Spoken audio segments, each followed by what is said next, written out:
This show furnished by Karl Gerber and Employment Lawyers Group. Kept thinking I would not recover from being fired, but I spent Talk Radio 790 KABC. You're listening to the Karl Gerber Workplace Lawyer Show, and I'm still Karl Gerber, and that's still my problem, and I'm still a real lawyer representing employees. Well, tonight we're going to do a little traveling. We're not going to be having a kind of the same thing as last week, but, I got snubbed twice in a row. I went in this KABC studio looking for Myron Alfombra. Yeah, the CEO with Queen's Carpets. We're the manufacturer. They have ever-growing berber carpets for the head and the townhouse floor. An impostor showed up twice, once on episode 34 and once on episode 35. Dombass sent out an invalid subpoena for Myron Alfombra, pronounced matting. Egdon Webis randomly stumbled into the studio looking for an egg instead. I hadn't seen Egdon Webis since 1985 when I used to race my 10-speed over Griffith Park, the cursed ranch, where Don Antonio Felis's mouth was moved when he was dead, thereby prohibiting his wish the ranch would be bequeathed to his niece, Petrolana, who he raised like a daughter because he had none of his own children. Instead, Rancho Los Feliz fell into the slippery hands of Don Antonio Felis's good friend. Petrolana proclaimed the curse on the ranch. The one shall die an untimely death, and the other in blood and violence. A blight shall fall on the terrestrial paradise. The cattle shall be stricken. The field shall no longer respond to the tiller. I see a great flood spreading destruction. I see the grand oaks wither in the tongues of flames. The wrath of heaven and the vengeance of hell shall fall upon this place.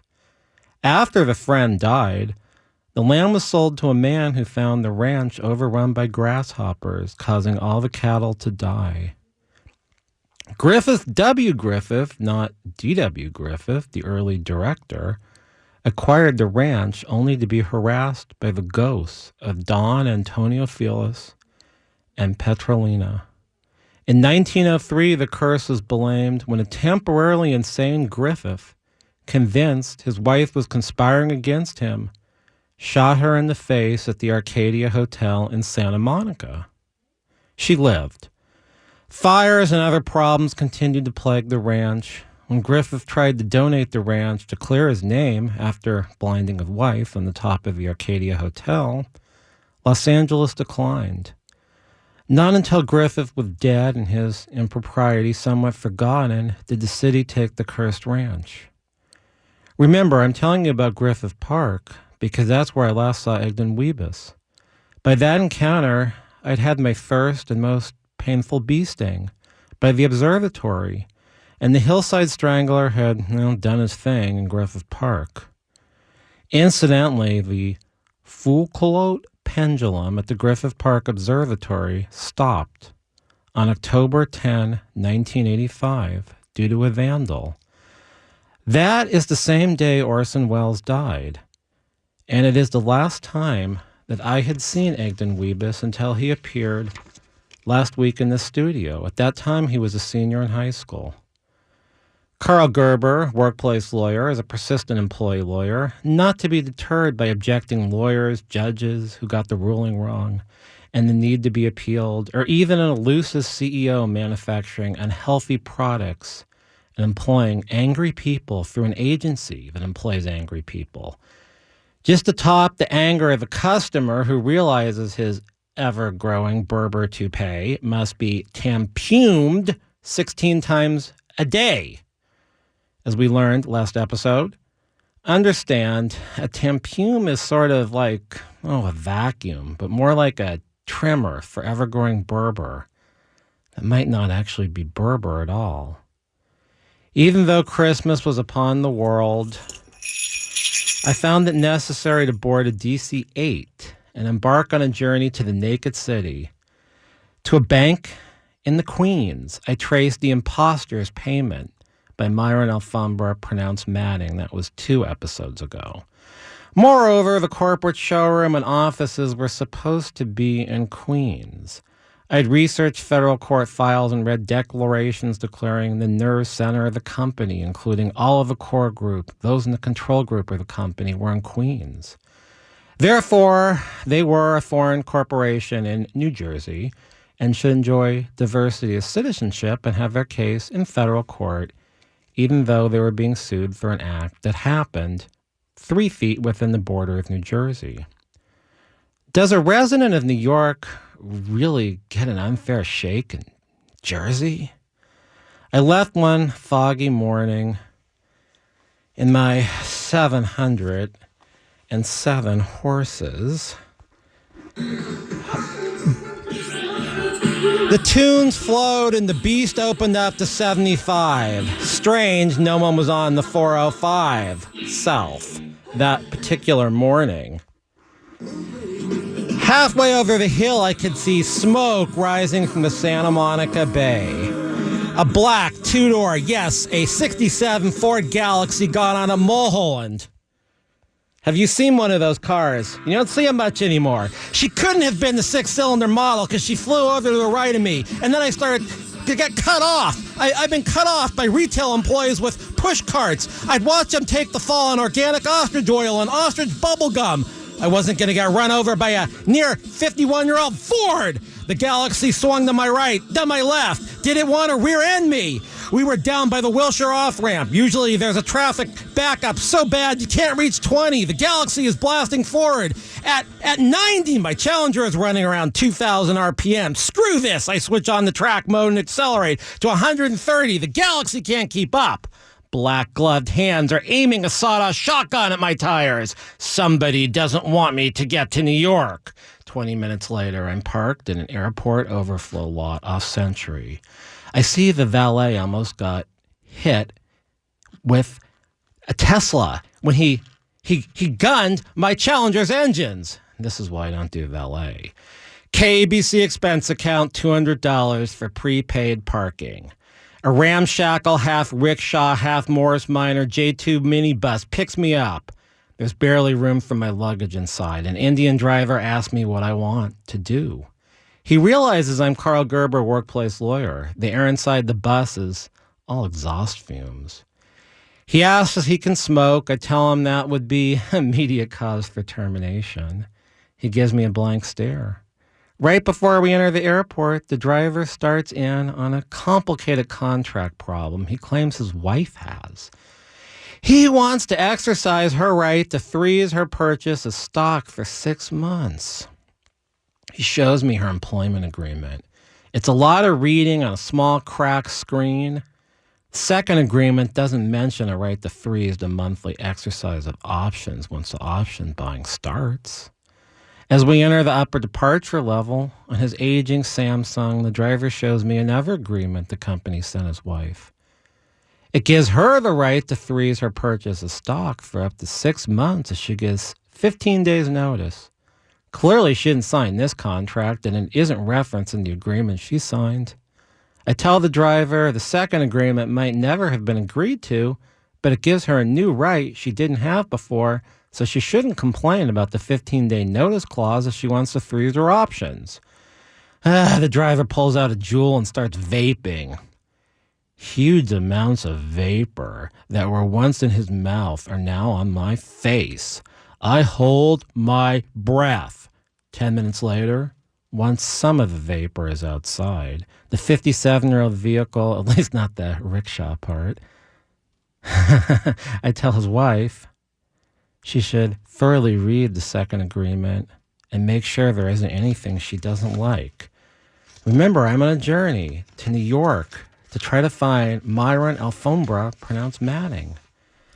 The driver is most grateful, and he insists on carrying my bags to check-in. I tell him this is 1918 plus 100 years, and you can't just leave a half-rickshaw, half-61 English minibus in the middle of departure drop-off. He's unfazed. He asks, who'd move this contraption anyways? Yeah, who would? When I cross the street, I see the TWA baggage agent outside. I see two goons dressed in trench coats and turtlenecks. Weird, it's almost 2019. I'm crossing, and they start gaining on me. I see something metallic flash. I leap backward in the lemur pose, down on my knees like I'm going to do a Russian dance, but doing 45 to 360-degree turns in the air while changing elevations, always ready to kick whatever I must. That's when I see an armed TSA agent. He recognizes me as the lawyer who got him $50,000 on a single plaintiff overtime case back in 2007, when he used to be a non-exempt security rover. I whistle towards him. A couple hundred TSA agents appear out of nowhere, aiming all sorts of things. Even a Rhemus Helms 14-inch model at the goons. I tripped the driver 20. I wouldn't have been able to do all the lemur stuff if I was carrying my bags. The driver asked for a business card. I tell him to call me at 877-525-0700 if he or his wife has a real labor issue regarding unpaid wages or a job termination. He tells me sexual harassment would be out of the question in his case. He asked me to repeat my phone number, and I do, 877-525-0700. This time he writes 877-525-0700 in his cell phone and says he'll store it in there forever. I give him some quick advice about not smoking while carrying passengers. I also suggest that if he tells his employer his vehicle is unsafe and unhealthy with the fumes and partial human power, and if he's fired for making that complaint, I'm available. He shakes my hand. Does he ever shake my hand? And I hear this noise. Yeah, a joy buzz. When's the last time you heard a joy buzz? Probably on this show. The guy walks away. Class members in the all clear class action wave at me while I'm standing in security check forever because I don't pay all clear to clear me for security purposes. All my liquids are subsequently confiscated, and they decide to search my shoes because I'm wearing Vans, and they know I'm Karl Gerber, workplace lawyer. So they expect me to be wearing wingtips. A half hour passes, and I fear my plane has left. At last, they realize I'm flying the friendly skies with Retro Airlines, and they wish me good luck without it sounding too sincere. You're listening to the Karl Gerber Workplace Lawyer Show. When we get back, we're going to find out if I ever find Myron Alfombra.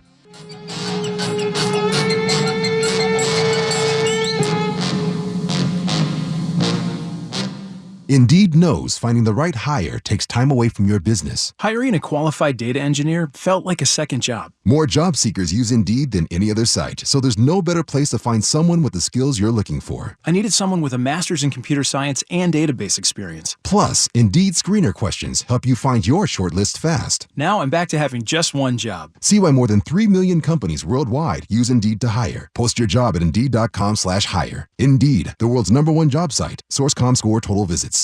As a small business owner, you make every dollar count. So what could you do with $10? Go to Vistaprint.com today and you'll get 500 high-quality custom business cards for only $9.99. That's less than 2 cents per card. And at Vistaprint, your satisfaction is absolutely guaranteed. So it's never been easier to turn 500 strangers into connections. Just visit Vistaprint.com and use promo code 7272 at checkout. That's Vistaprint.com, promo code 7272. Happy holidays! Hey, what's this? It's a gift from One Hope Wine for you. Pop it open.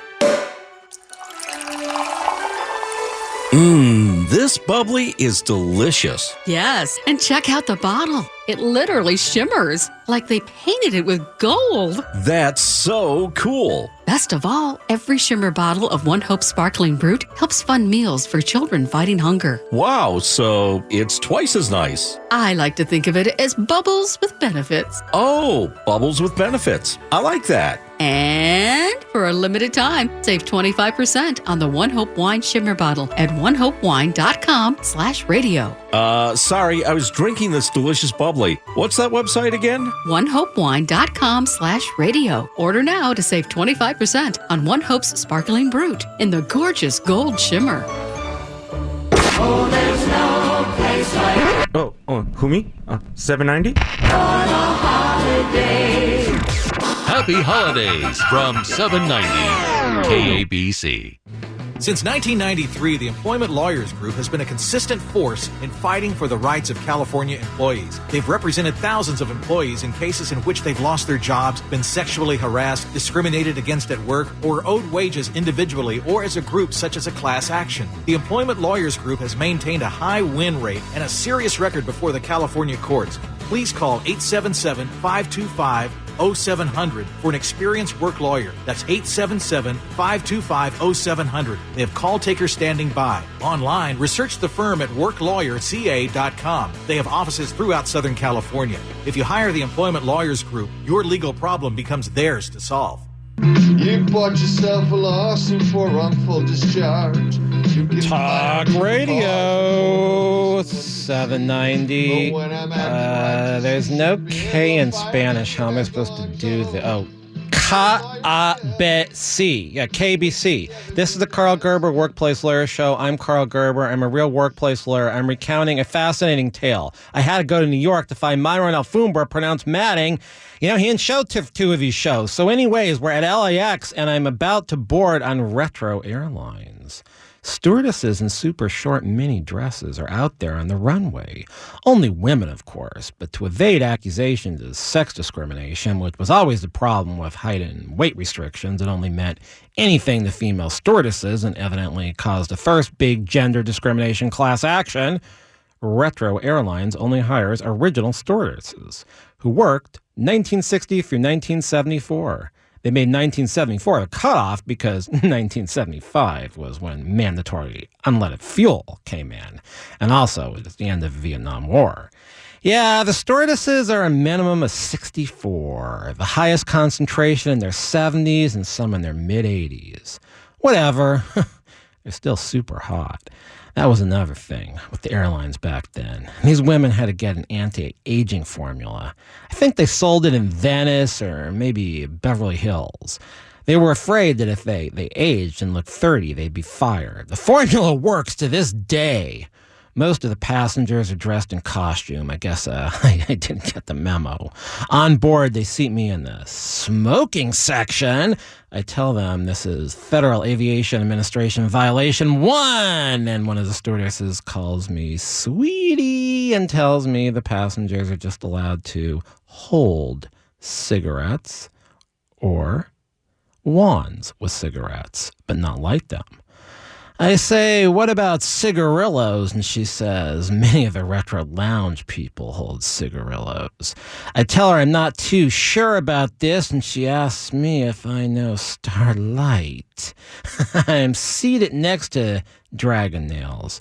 She's got long, curly fingernails that are less digits and wrinkles. Her face is so wrinkled I can't tell where her eyes are. She's pretending to light up, and she asks me for light. I pretend I'm giving her light, but otherwise having second regrets about flying retro air.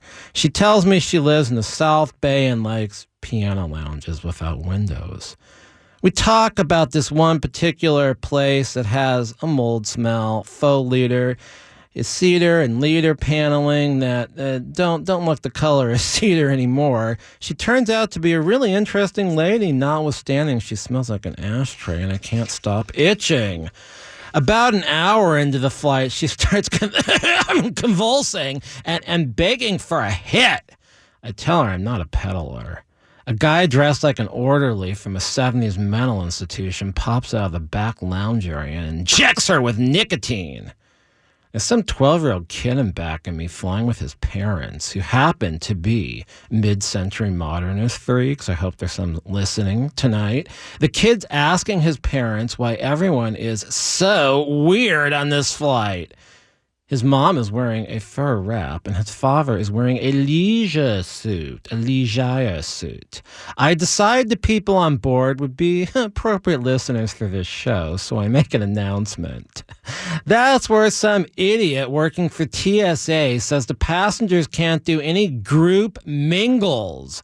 All they're doing is using your hands to describe muscle cars, the rhythm of surf guitar, and the beat from the British invasion. Dragon lady next to me is feeling better after her nicotine boost. She asks if I want to join the Mile High Club. She says she's already a member and I look like a noob. I tell her, no thanks. I think there are reservations on the bathroom for that sort of a thing. And if I can get into that bathroom on this flight, I'd like to use it for traditional business, being that this is a super long flight on a super old airplane. Like I said, everyone's in costume. I don't think much of it when I mold the back of the airplane and see a few guys dressed like 60s villains. Yeah. One of them pulls a sword cane on me before I cross the pathway. Weird. This is a flight. I think it's a joke and tell him Moonshine auctioned a sword cane on our BBS. The guy gets confused and the other guy says, my number's up and I have to leave the plane. I think this is some weird, super annoying TSA thing. Dragon Lady. She appears out of nowhere. She's about to stab me with her long red fingernails, but I get an idea. I grab a passenger cigarette wand and get her first. She falls forward, going down on the sword cane. A TSA agent dressed like Monty Python apprehends the two villains and the Dragon Lady. Tied up, they must remain in the head for the rest of the flight. I tell the TSA agent about the Ford Galaxy that tried to run me down the 405, the goons at the airport, and then why exactly I'm going to the Naked City. I tell him I'm after Myron Alfombra, pronounced Matting, and he tells me that's heavy, too heavy. I should forget about trying to find him. The rest of the flight is consumed with legal questions from passengers about whether the Federal Aviation Act preempts ordinary negligence in the sky, like when they got hit with blood from Dragon Lady. Then the 63 or 64 to 88-year-old stewardesses in white thigh-high boots and mini dresses are there. A few of them have mini skirts. They start asking me what laws applies depending on where some employment issue happened, including various airports, hubs, and the sky. It becomes entirely too confusing because these birds are from all across the country, but mostly Minneapolis and Chicago. I learned the ones who entered the trade from 1970 onward moved to Minneapolis because that's where Mary Tyler Moore was supposed to be, and the rest came from Chicago. Yeah, they used to hang around the Playboy headquarters before they got relocated to Homely Hills in 1971, hoping to be a centerfold. And a lot of kids don't even know what a centerfold is. Maybe that's good. All right, I fight a terrible internet signal for 35 to 40 minutes before I'm able to open a single email. Tons of emails from opposing counsel demanding I get back to them in 2 minutes. A few employment defense lawyer requests, an arbitrator act upon an email being sent. I can't open any of these. All I can see is there's a subject line which makes me nervous. In a few minutes, we'll be circling over JSK for an hour or two, waiting to land, and I'll have to put my laptop away and not get to those emails. I switch to the iPhone. I'm trying to read the 39 emails sent on cases in the last 6 hours, 5 hours, whatever it was. Then I get to new client inquiries. Complained about sexual harassment and fired, but the company has 3 employees, and the harassed employee was fired for register theft, and they admit they borrowed a 20 for lunch. Not a good case. Age discrimination, 20 people over 40 laid off, none of them replaced, another dead. An email from Dombass. He gives me a lead on the whereabouts of Myron Alfombra, pronounced Matting, but it's based upon info over 10 years old. Besides all Dombass has here is there's a restaurant that served Italian sausages that near Alfombra, pronounced Matting's place of residence. He's always spoken about that place very highly, and there must be 100 or more of those joints within a 10-minute mile radius of anywhere Alfombra could be in Queens. Ah, snap! I hate those words. It's all over. The DC-8 circles around the airport for an hour, and then we're on the tarmac 45 minutes. The bathrooms are finally available for regular use, but no one's allowed to leave their seats. But everyone's standing in the aisle with their carry-on luggage that is too big to carry on and too big to swing on their shoulder. Then a 4-foot-long duffel bag is swung in my direction. But I'm holding my shoulders in from the middle seat, and the bag hits a woman's face. She's crying, somewhat hysterical. They threaten to throw her off the plane, which she's fine with because that means she gets out. They decide leaving her on, wailing, is better punishment for the rest of us.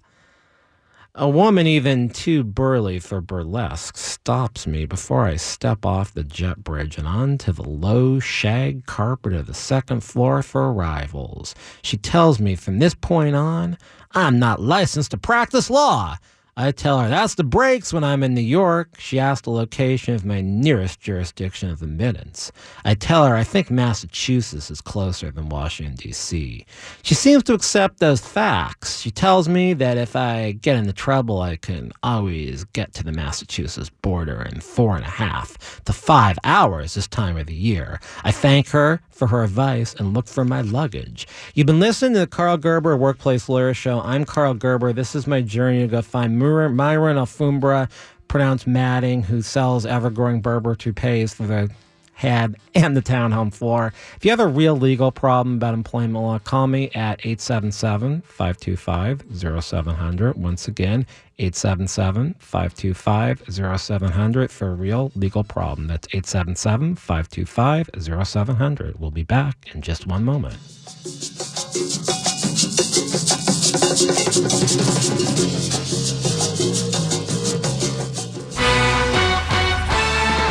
Talk Radio 790, KABC News Update. I'm Steve Cumming.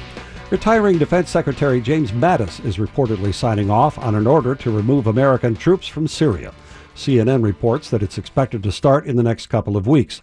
Mattis announced his decision to resign last week over policy differences with President Trump, including the decision to allow more than 2,000 American soldiers in Syria to come home.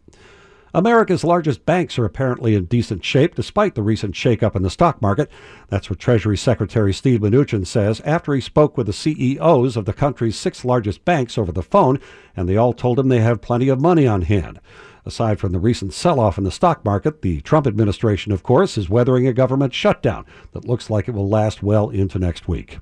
KABC SoCal weather, partly cloudy tonight with lows in the lower to mid-50s. More news coming up in 30 minutes, continuing coverage at KABC.com. I'm Steve Cumming, Talk Radio 790, KABC News. It's the holidays. We still have a bunch of shopping left to do, and we're kind of freaking out. So let's get through it together with Ulta Beauty. It's never too late to find gifts that'll wow everyone on your list, like the hottest lip kits from Kylie Cosmetics, now available at Ulta Beauty. Oh, and glittery Tarte palettes, nail polishes, and even gift cards that all make for fabulous stocking stuffers. So hurry in for some holiday magic, even if it's last minute. Get ready to gift, get ready to glam, get ready to shine brighter. Ulta Beauty, the possibilities are beautiful. Herpes L works when you have a cold sore and works when you don't.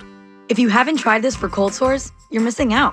Herpes L penetrates deep to treat cold sores. It really works. I apply it as soon as I have one. Herpes L also protects against certain triggers caused by the sun and cold with added SPF 30 protection.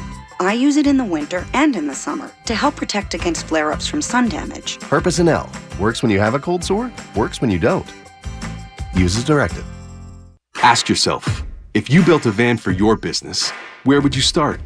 At the beginning, of course, with the people who invented the work van over 100 years ago, Mercedes-Benz. You'd give your new Mercedes-Benz Sprinter advanced technology and safety to keep you connected and protected. You'd make it available in diesel and gas, and there would be thousands of configurations and upfits to choose from. You'd build it right here in the USA, because your one-of-a-kind business deserves nothing less than a van that's built for you. Introducing the all-new Mercedes-Benz Sprinter, the safest, most innovative Sprinter yet, starting at just $33,790. Built for you, the all-new Sprinter, built in the USA. Mercedes-Benz, vans, born to run. MSRP excludes all options, taxes, title, registration, transportation charge, and dealer prep fee. Options, model availability, and actual dealer price may vary. See dealer for details about costs and terms. Equipment described as optional. 2019 Mercedes-Benz Sprinter available soon. Jingle bell, jingle bell. Merry Christmas from 790 KABC. Since 1993, the Employment Lawyers Group has been a results-oriented law firm whose goal is to get the client what they deserve. They've represented thousands of California employees who've lost their jobs, been sexually harassed, subjected to employment discrimination, or were owed wages on an individualized or group basis, such as a class action. They have a high rate of success. There are few situations involving employment law that they have not confronted. At the forefront of employee rights, they're often the first employee law firm to confront a new legal issue. For an experienced employment lawyer, call 877-525-0700. That's 877-525-0700. They have call takers standing by. Online, read more about the firm at employeelawca.com. They have offices throughout Southern California. Make your work problem theirs to solve. Weren't you the one who told me to commit perjury? There's protection for all right, you're listening to Talk Radio 790 KABC, the Karl Gerber Workplace Lawyer Show. I'm Karl Gerber, a real workplace lawyer in California, but I happen to be talking to you about New York. I'm in New York right now looking for Myron Alfombra, pronounced Matting. And I happen to have just landed at JFK Airport after being on Retro Airlines. They're paging Mr. Gerber, paging Karl Gerber, workplace lawyer. Please contact the air captain at gate 905-6262. I think that's odd because that was a number of the speakeasy, an old BBS I was affiliated with. Well, actually, I had a sysop. I decided not to answer the page. Then there's nonsense that the defense lawyer is on the phone to meet and confer over why I subpoenaed 5 to 6 witnesses in arbitration. I told the lawyer 4 of these witnesses were precipient witnesses, with direct knowledge of a workplace practice being sued for. One was my client's immediate report, and one was his contact at the temp agency, and the contact for the company where he did the work. I dodge the bullet and head into the men's room. But I'm thinking about what Rhemus Helms said. He can't walk into a men's room without being ID'd. I can't do my business. I walk out.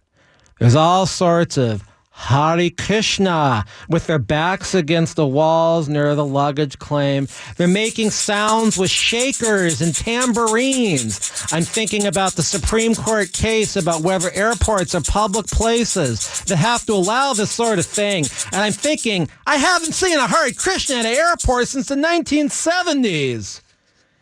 By baggage, I spot 2 giant Russian men in trench coats and fur Cossack hats. It's in the upper 60s inside the airport. The way they carry themselves, I think they might be Bogarts. Those are out-of-town hooligans hired to come into town for a hit. The paging starts up again. The burlesque woman from TWA who gave me the warning I wasn't licensed in New York comes by and tells me I'm being paged. Like I didn't know! The Russian guys overhear the conversation. They start arguing back and forth with the burly lady. They come towards us. The big lady gets into Bogart's faces. One of them throws her into the luggage carousel. Before she makes a complete circle around the carousel, I start singing My Sweet Lord. By the end of every verse, I end with Hare Krishna, the Hare Krishna, and the Hare Krishnas surround the Bogarts chanting the lyrics of My Sweet Lord, smiling all the time. I make a getaway without my luggage. Realizing this whole Myron Alfombra, pronounced Matting thing, is too hot, I desist from arising at my TripAdvisor reserved hotel. I contact the NYYC, that's the New York Yacht Club. I see if I can get reciprocal privileges. At first, they say they've never heard of PCYC in Oxnard. I remind them their flag hangs above our staircase. They get all snooty until I mention I'm Karl Gerber, workplace lawyer. He did not get Rhemus Helms $200.1 million. Then they hook me up with the manager who agrees I can stay there under an assumed name if Rhemus Helms gives a reference. 3 minutes later, NYYC calls back apologizing and saying the room will be ready by the time I get there. I call up a deadbeat lawyer who never filed my Pro Hoc VC application so I could work on the class action. I referred him that he settled for $5 million right out of the gate as soon as he filed it. He tries to ignore me, but I tell him I just want to ride to New York, the New York Yacht Club. He makes up a lot of excuses and says he'll send his law clerk, who turns out to be a college student he isn't paying a single cent to, figures. He asked me a bunch of questions about unpaid interns. That's the law clerk, of course. I tell him I'm not licensed in New York, but in California, interns who drive a lawyer around and scam papers into the right part of the network should be paid.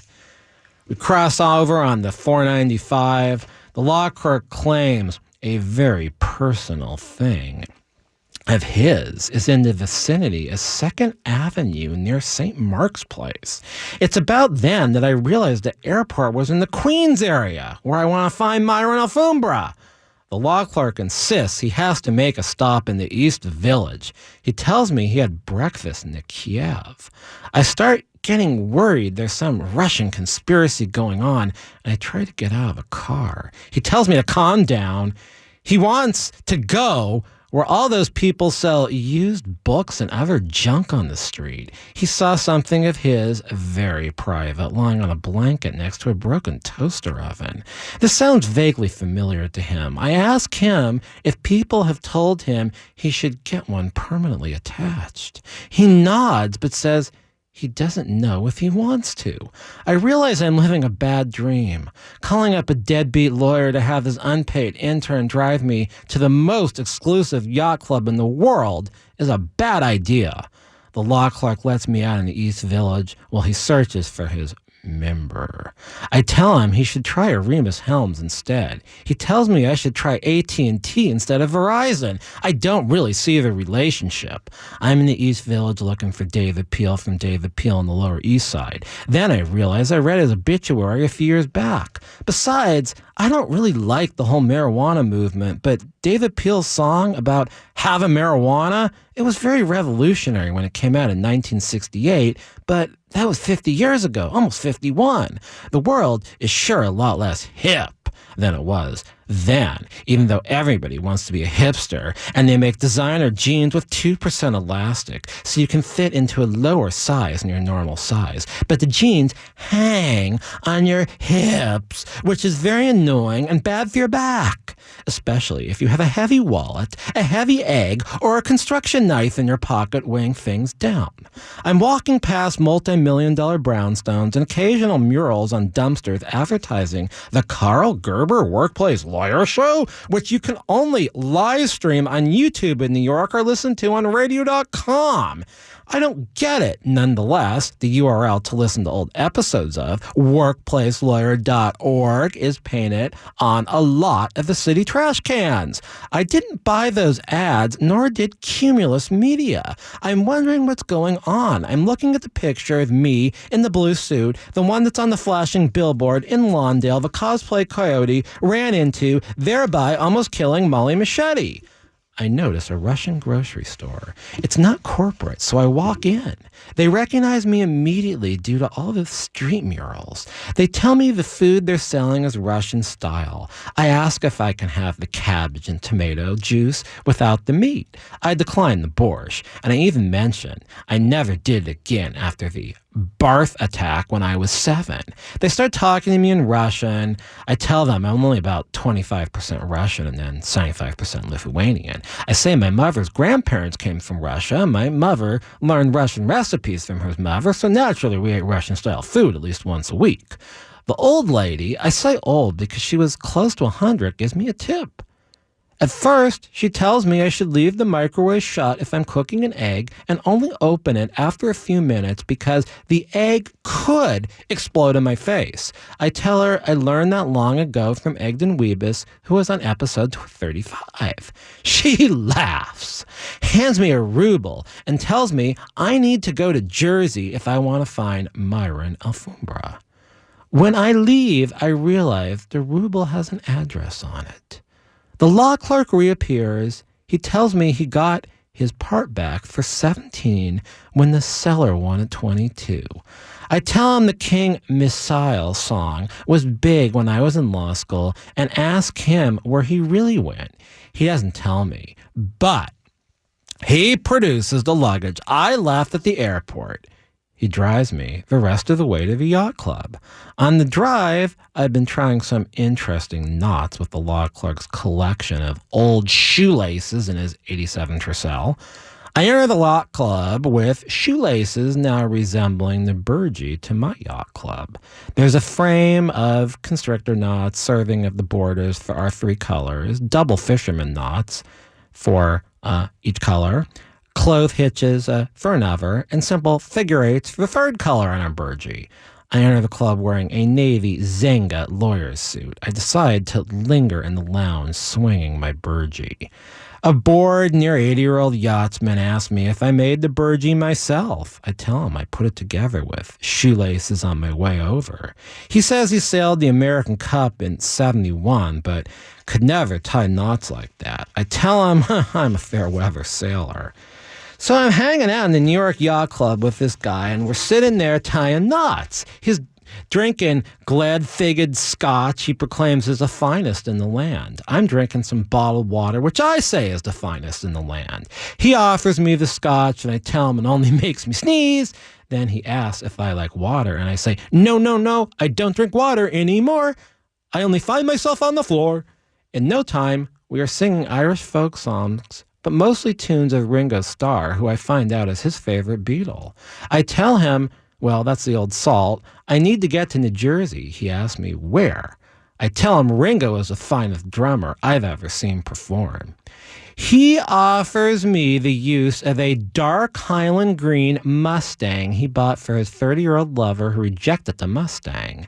Adding insult to injury, the young lover said he'd never heard a Bullit and rejected the old salt a month later. Now, when we come back, we're going to have to find out what happens with this old salt and the Bullit-colored Mustang. On the Karl Gerber Workplace Lawyer Show, call me about a real case, 877-525-0700. For a real employment problem, 877-525-0700. Once again, 877-525-0700.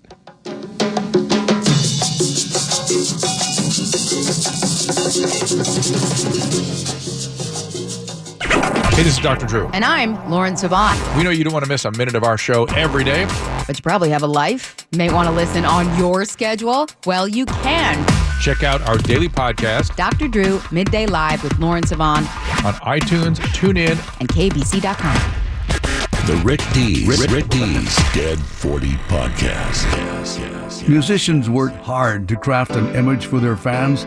But when their actions conflict with who they claim to be, we're left to wonder who they really were. Especially when their death is still a mystery to this day. The real life and death story of Tupac Shakur. When I die, it's gonna be no noise. You're gonna hear people screaming. I'm fade out. Tupac, the gangster, and the poet. Now streaming as part of the Rick Dees Dead 40 podcast. On iTunes, TuneIn, and KABC.com/Dead40. Herpes-L works when you have a cold sore and works when you don't. If you haven't tried this for cold sores, you're missing out. Herpes-L penetrates deep to treat cold sores. It really works. I apply it as soon as I have one. Herpes-L also protects against certain triggers caused by the sun and cold with added SPF 30 protection. I use it in the winter and in the summer to help protect against flare-ups from sun damage. Herpes-L works when you have a cold sore, works when you don't. Use as directed. Visiting Angels is America's choice in senior home care. We believe your loved ones should never have to give up living at home. Visiting Angels provides personal home care up to 24 hours per day, including meals and light housework. Ask about our dementia care at home. You'll select your professional caregiver. Look up visitingangels.com or call 877-374-LIVE. That's 877-374-LIVE. Visiting Angels, America's choice in home care. You knew the risks when you decided to drive drunk. There could be a crash. People could get hurt or killed. But that didn't stop you, did it? You knew you could get arrested. You could incur huge legal expenses, and you could possibly even lose your job. You were well aware of the consequences of driving drunk. But one thing's for sure. You were wrong when you said it was no big deal. Drive sober or get pulled over. This message brought to you by NHTSA.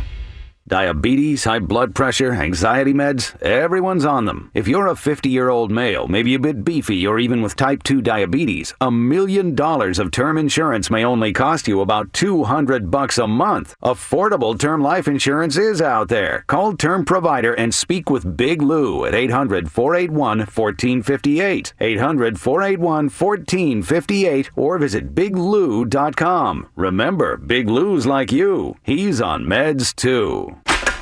On the 12th day of Christmas, my true love said... Wait, there's 12 days of Christmas now?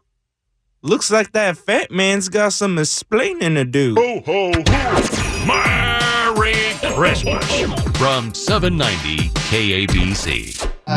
When I am doing something that society would like. Talk Radio 790 KABC. You're listening to the Karl Gerber Workplace Lawyer Show. I'm Karl Gerber, a real employee lawyer, and I happen to be in New York looking for Myron Alfombra, pronounced Manning. I find myself at the New York City Yacht Club, and I've just been loaned a special edition Mustang parked in the Yacht Club garage. It appears to never have been driven.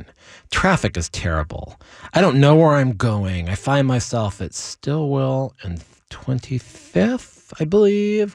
I'm all frantic, heading underneath a raised subway ramp, sort of like when you pass underneath a freeway in LA, but this goes on forever.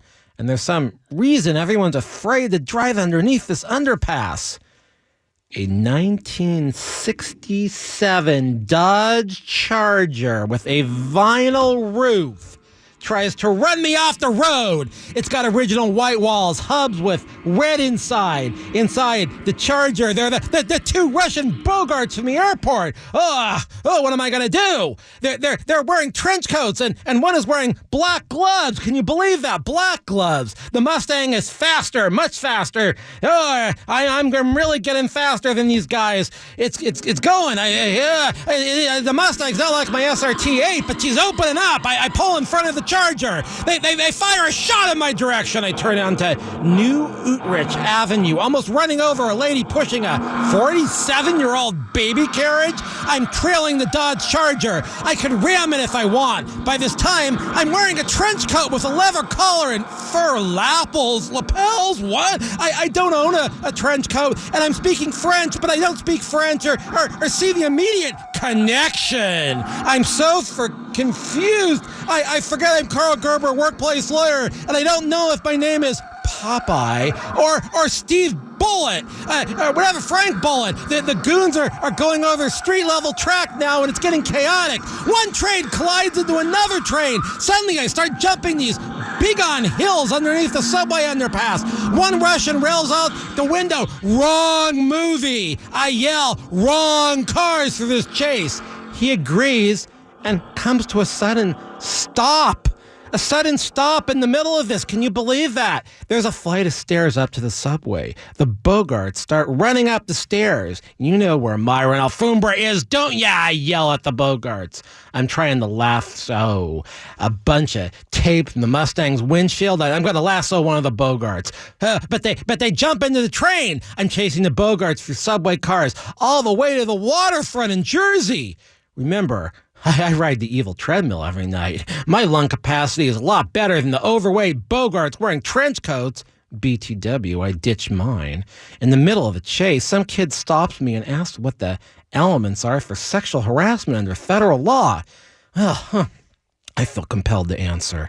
She's got an angelic face, and she's holding the creepy doll from the Geico commercial we sometimes hear during the show's intermissions. Well, I tell her offensive, unwanted sexual behavior to an objectively reasonable man or woman. I say that before I realize the Bogarts have gotten away. I'm standing on the waterfront. I remember the actual movie was shot in Hoboken. I make my way to Hoboken on a jetpack I find laying on the street, and I refrain from spitting over the city. When I land, I realize the rubles contain a Hoboken address. The address turns out to be a factory where they make kaks. That's non-Russian, non-Russos. You might, kak. Yeah, from the factory door, I can practically taste the unleavened dough drenched in honey. I mosey over into the deserted dessert factory. Within minutes, I'm climbing a flight of rickety stairs to the manager's office. On the door to the manager's office, there's a picture of guess who? No, not Rhemus Helms, but Myron Alfombra, pronounced Matting. It's a charcoal drawing, but I can tell he's wearing a queen's rug. I get up on top of the door trim. I swing open the door with my foot and lemur leap into the room, twirling the whole time. The Zanga suit rips in the seams. I realize there's nothing in the room other than a chair with a picture of Myron Alfombra, pronounced Matting, taped to the back. I'm unnerved, but thinking of kick. Upon further inspection, I realize there is some ever-growing berber in an otherwise deserted refrigeration unit downstairs. I take the sample for a disguise, but it doesn't fit over my head because there aren't any tackless carpet strips attached or glued on padding. Besides, my full head of hair prevents a smooth attachment. I buy a pair of old blue-eye sweatpants in a tourist trap by the water. That's when I see my friend from the New York Yacht Club out on his 60-foot Beneteau Oceanus. He uses a series of boating signals to make contact before he sends out a motorized dinghy on a very long road. That's rope if you're a landlubber. I get up on the stern of the 60-foot sailboat, and my friend from the New York Yacht Club goes down below to take a well-deserved bathroom break. He's been single-handing that yacht for damn near, 3 hours. The wind is picking up, so I reef in the main. Soon I'm on a beam reach, and we're moving back to New York City. Rhemus Helms reaches me by cell. He tells me he doesn't know why I've gone to so much trouble looking for Myron Alfombra. He gives me the address Myron Alfombra, a.k. Matting, will be at shortly. Rhemus Helms tells me I'm on to something big. He suggests bringing a Rhemus Helms product as a weapon. I decline, and my friend from the yacht club, he brings up a used one. I refuse to touch that thing. Rhemus Helms ends telling me I can find Myron Alfombra, pronounced Matting, at 40 Wall Street, immediately below the observation deck. He warns that if I go there, it could be the last of me. I arrive at 40 Wall Street, the bottom of a neo-Gothic building with a 1982 facade. Everything is suddenly square down there to the letter, advertising the building's owner.